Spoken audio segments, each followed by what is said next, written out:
بٹی صاحب ہمیں سب سے پہلے آپ اپنے بارے میں بتائیے پلیز, بالکل بچپن سے آپ کا کیریئر, ہمارا کیونکہ پروفائل انٹرویو ہوتا ہے نا, تو کیا آپ شروع سے اتنے امیر تھے؟ نہیں, بچپن سے پوری دنیا کو میری لائف سٹوری کا پتہ ہے. ہم رہتے تھے 5 مرلے گھر پہ, کاف کے گھر پہ, بستامی روڈ, سمن آباد. ٹھیک ہے. تو میری مدر کے پاس پیسے نہیں ہوتے تھے, تو میری مدر بیچاری کبھی ادھر کام کر ادھر کا. تو میں بھی 10 سال کا تھا, کبھی پیکٹ اٹھانے چلے جانا, کیونکہ 50 ٹیمپریچر ہوتا تھا, چپل سپنج کی ٹوٹی ہوتی تھی. تو مجھے وہ یاد ہے ایک دفعہ میں نا باہر پیکٹ اٹھا کے, مجھے آنے دیے, اس زمانے میں آنے ہوتے تھے نا. جی, تو وہ میں گھر لے کے آیا, تو میری ماں کی تھی, کدھر سے لے کے آئے ہو؟ میں کیا میں نے پیکٹ اٹھائے ہیں. تو وہ سمجھیے پتہ نہیں کسی میں چوری کر کے لے کے آیا ہوں. تو میں نے کہا میں پیکٹ اٹھائے تھے تو وہاں سے لے کے آیا ہوں. کہتی دیکھو اگر کوئی غلط کام کرو نا تو پولیس پکڑ لے تو وہ اچھے لوگ نہیں ہوتے, تو جو عدالتوں میں جاتے ہیں وہ اچھے لوگ نہیں ہوتے. اب ماشاءاللہ میں عدالتوں میں جاتا ہوں, کوئی 20 کیس بنے ہوئے ہیں. نہیں اس پہ تو آئیں گے, یہ تو اور طرح کے کیسز نہیں, وہ کیسز تو نہیں ہیں. پھر وہاں سے پھر میں داتا صاحب جاتا تھا لنگر کھانے کے لیے, کیونکہ پیسے نہیں ہوتے تھے. میرے دوست ذرا امیر ہوتے تھے. جب پھر میں سائنس کالج, گورنمنٹ کالج میں پڑھتا تھا, تو میں چپ کر کے چلے جاتا تھا داتا صاحب لنگر کھانے کے لیے, کیونکہ کسی کو پتہ نہ چلے ہمارے پاس پیسے نہیں ہیں. ایک پینٹ ہوتی تھی, اس کو ہی آدمی دھوتا تھا, اس کو ہی پہن لینا, اس کو دھو لینا. تو ایسے ساری لائف شروع کی اپنی. پھر آپ کا یہ کیریئر کیسے سٹارٹ ہوئی؟ جو آپ کیریئر, پھر میرا ایک دوست ہوتا تھا پیرس میں, تو وہ کہتا تھا پیرس آ جائے. اس زمانے میں ویزوں کا چکر نہیں ہوتے تھے بالکل. تو میں پیرس چلے گیا, لیکن مجھے نہیں پتا تھا وہاں کی لائف پاکستان سے بھی ٹف ہوگی. -10 ٹیمپریچر ہوتا تھا, اتنی برف ہوتی تھی, اور میں چپل پاکستان سے لے کے گیا تھا تو وہ سارا پانی اندر آتا تھا. 17 سال ایج ہوتی تھی, اور ہاسٹل میں رہا. اس کے پاس وہ انہوں نے نکال دیا, کیونکہ 2 آدمی نہیں رہ سکتے وہاں پہ.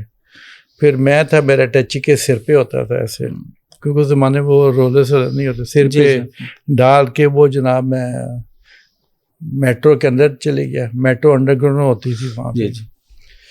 تو وہاں پہ پھر میں کوئی 2 ماہ میٹرو کے اندر سویا. وہاں پہ سردی میں رونا سونا, کوئی گاربیج پھینک دیتا تھا, وہ میں ڈھونڈتا تھا کوئی کھانے کے لیے کچھ مل جائے. تو ایسے ساری میں نے لائف شروع کی. اچھا, یہاں پہ ہمارے نوجوانوں کو یہ بھی بتانا ضروری ہے, لوگ یہ سمجھتے ہیں کہ بس فرانس یا یورپ میں یا یوکے میں اتریں گے تو درختوں پہ ڈالرز لگے ہوں گے. نہیں, جو یورپ کی لائف ہے نا وہ سب سے ٹف لائف ہے. آپ اتنی محنت پاکستان میں بھی کریں تو آپ کے پیسے پاکستان میں مل جائیں گے. آپ باہر جائیں گے تو بہت, دیکھیں نا میں وہاں پہ رہتا تھا, مجھے زبان نہیں آتی تھی, کوئی جاننے والا نہیں تھا. فیملی سے بھی آدمی علیحدہ ہو جاتا ہے, کیونکہ آپ کی نئی لائف شروع ہو جاتی ہے نا. پھر بالکل نہ آدمی ادھر کیا ہوتا ہے نہ ادھر کا ہوتا ہے, ٹکٹ لے نہیں سکتا کیونکہ پیسے نہیں ہوتے آپ کے پاس.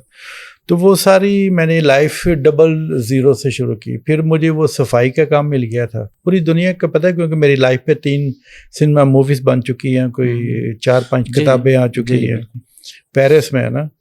تو وہ کیا نام ہے, میں پھر صفائی کا کام کرتا تھا. وہاں پہ فیشن کا کام تھا, تو میں دیکھ رہا تھا کیسے ہے, کیونکہ مجھے کپڑے پہننے کا شوق تھا, پیسے نہیں ہوتے تھے, کپڑے میں لے نہیں سکتا تھا. تو وہاں پہ پھر میں نے آہستہ آہستہ کام سیکھا, کیونکہ میں اسکول کالج کبھی گیا نہیں تھا, پیسے نہیں ہوتے تھے. مجھے MBA کرنے کا بڑا شوق تھا پڑھنے کا, لیکن پیسے نہیں تھے, میں نے نہیں MBA کیا تھا. تو وہاں پہ پھر میں نے سیکھ کے پھر میں نے نا 2 سال بعد اپنا آفس شروع کر دیا زیرو سے. یعنی جہاں پہ آپ صفائی کرتے تھے وہاں سے سیکھ کے 2 سال بعد. اچھا, جو آپ نے اسکول کالج کی بات کی, بیسیکلی فیشن ڈیزائننگ کی, یعنی آپ یہ پڑھنا چاہتے تھے لیکن آپ کے پاس پیسے نہیں تھے. ٹھیک ہے.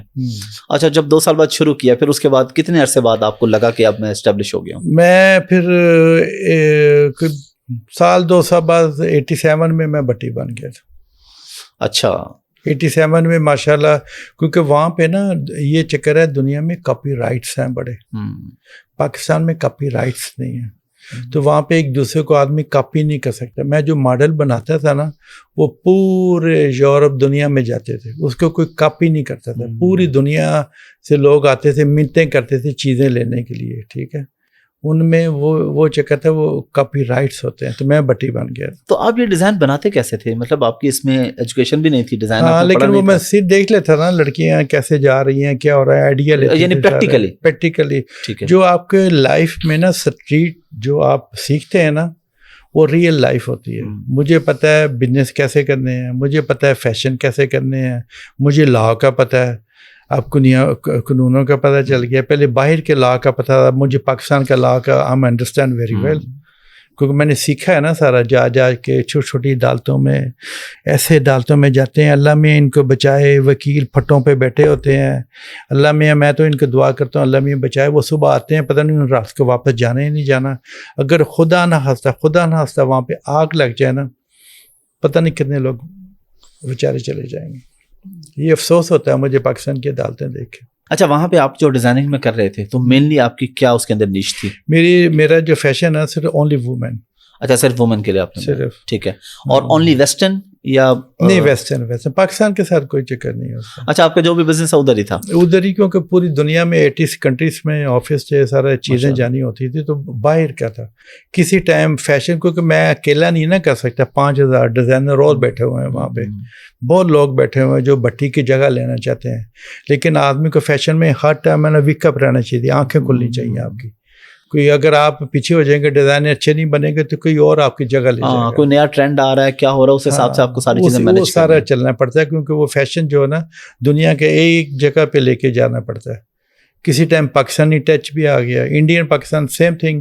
جی بالکل. تو وہ سارا نا وہ ایک طریقے سے چل سکتا. میں اکیلا میں نہیں کر سکتا جی، میں صرف پاکستانی ڈیزائن کروں تو وہ میں فلاپ ہو جاؤں گا اس میں. تو کس ایج میں یا بزنس سٹارٹ کرنے کے بعد کب آپ ملینئر بنے؟ ملین نہیں کہہ سکتے، ملین نہیں کہتے تھے، یہ تو چھوٹی چیز ہے، یہ تو شو ہے میرے لیے زندگی. نہیں آئی نو، بٹ میں اس وقت کی بات کر رہا ہوں 22-23 میں. اچھا اس وقت آئی نو، اس کے بعد تو پھر بلینز میں بات چلے گی، لیکن میں فرسٹ ملین یورو آپ سے پوچھ رہا ہوں. 22-23 میں ماشاءاللہ میرا نام بن گیا، آفس بن گیا میرے پاس، 80 لوگ آفس میں کام کرنے شروع ہو گئے، سارا کچھ. ہاں لیکن اس میں نا یہ لائف از ناٹ ایزی، میں بہت محنت کرنی پڑتی ہے. میں ابھی بھی صبح 6 بجے اٹھ کے جاتا ہوں آفس، 7-8 بج جاتے ہیں، 9 بج جاتے ہیں آفس میں. اتنے گھنٹے کام کر کے بھی آدمی کو ٹف لائف دینی پڑتی ہے.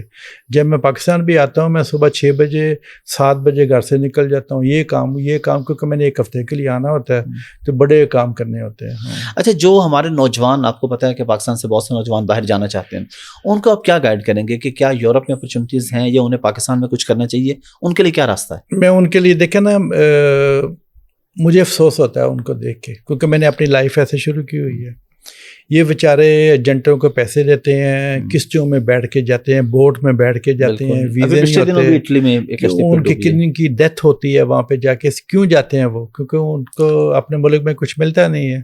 تو ان کے ذہن میں ہم باہر چلے جائیں، باہر جا کے ہمیں پیسے مل جائیں گے، پیسے کمائیں گے. بہت محنت کرتے ہیں، ٹھیک ہے نا. کئی لوگ جائیدادیں بیچ کے چلے جاتے ہیں.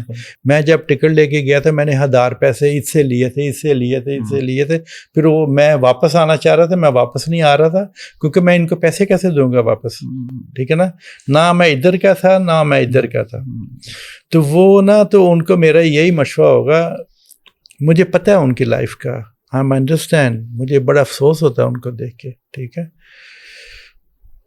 اگر آپ اپنے ملک میں بھی زیادہ محنت کریں اور سنسیئر محنت کریں، سنسیئر پیسے، وہی آدمی کھائے حلال کی آدھی روٹی کھا لے، حرام کی پوری روٹی نہ کھائے. آدمی آرام سے سو جائے، کوئی 6 بجے آ کے پولیس والا آپ کا دروازہ نہ کھڑکائے. عزت کی آدمی روٹی کمائے اور عزت سے اپنے پیسے کمائے. اب وہاں پہ آپ کو بھی پتہ ہے کہ اتنے نوجوان جو یہاں سے جا کے وہاں کام کر رہے ہوتے ہیں، تو مشکل سے پاکستانی 30-40 ہزار روپے بچاتے ہیں، اس سے زیادہ وہ یہاں کما لے، اور ایجنٹوں کو 10-10 لاکھ روپے دے کے جاتے ہیں. مجھے پتہ ہے، پھر وہ ایک غیر قانونی کام، پھر ملک بدنام، پھر وہاں جا کے خود مشکل میں جیلوں میں پڑے ہوتے ہیں. آپ کو پتہ ہے جو نام میں انلیگل جا کے رہتے ہیں سارے، وہ پیپر نہیں بنتے ان کے سارے بیچارے. میں ان کی درد جو ہے نا میں سمجھتا ہوں. لیکن وہاں پہ بھی جا کے جو پھر اپنے وہ دوسرے چکروں میں پڑ جاتے ہیں، انلیگل چیزیں شروع کر دیتے ہیں، گورنمنٹ کا ٹیکس چوری شروع کر دیتے ہیں، یہ کر دیتے ہیں، وہ کرتے ہیں، تو پھر ان کے پیچھے بھی پھر پولیس لگتی ہے. وہاں پہ پاکستان لا نہیں ہے، یہاں پہ پولیس کو اوپر سے فون آ جائے گا، وہ چھوڑ دے گا سارا کچھ. وہاں سے اوپر شوپر سے فون نہیں آتے یہاں پہ اوپر سے بڑے فون آتے ادھر تو جو قانون کے مطابق ہے وہ یہاں سے اوپر شوپر سے کوئی فون نہیں آتا یہاں سے. اچھا فرانس میں تو زیادہ پاکستان کے علاوہ پاکستان میں بھی لیکن زیادہ تر باہر کے ملکوں میں تو آپ کی ہر چیز اوپن ہوتی ہے نا, ٹیکسز اور ہر چیز, تو ماہانہ کتنے پیسے کما لیتے ہیں, کتنے پیسے بنا رہے, اینول ٹرن اوور کتنا چلے آپ کا, اینول ٹرن اوور؟ نہیں وہ ڈپینڈ کرتا ہے بزنس میں. آدمی ہمیشہ ایک نہیں ہوتا, ایک نہیں ہوتا, صرف یہاں پہ وہ ایک ہوتا ہے. میرا ہاسپٹل جو ہے نا وہ صرف مجھے ایک ہی پیسے دیتا ہے چیک 10-12 سال سے, کبھی پرافٹ اوپر نہیں گیا, کبھی پرافٹ اونچے نہیں گیا, وہ ایک ہی ہوتا ہے. ایک واحد یہ ہاسپٹل ہے, وہاں پہ جو چیزیں ہو رہی ہیں وہ ایک ہی دیتا ہے آپ کو, کبھی اوپر نیچے نہیں ہوتا. میں تو بزنس کرتا ہوں, کسی ٹائم دس ایئر میں نے پیسے بڑے لوز کر دیے ہیں, اس سال میں نے پیسے کما لیے ہیں, اس سال برابر ہو گئے ہیں, اس سال لوز کر دیے ہیں. بزنس ایسے چلتے ہیں.